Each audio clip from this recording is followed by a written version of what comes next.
Hi everybody. Today we are going to learn how to pause your YouTube watch history so it stops tracking you. First, open the YouTube app on your Android device. Look at the bottom right corner of the main interface layout and tap directly on your Profile tab, which is labeled as You. Look at the top right corner of your Profile dashboard screen and tap on the Settings gear icon.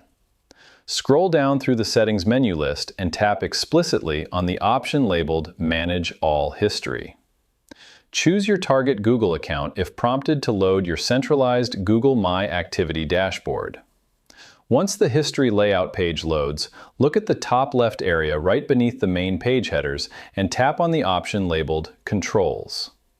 Inside the Controls section layout, locate the block labeled YouTube History and look for the Turn-Off button positioned right next to it. Tap the Turn-Off button, scroll down through the pop-up informational screen that details what tracking data will be paused, and tap the Pause button at the bottom right corner.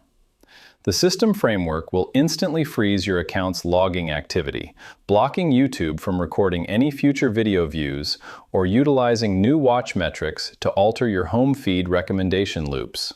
And that's it. I hope it helps you on your current and future project.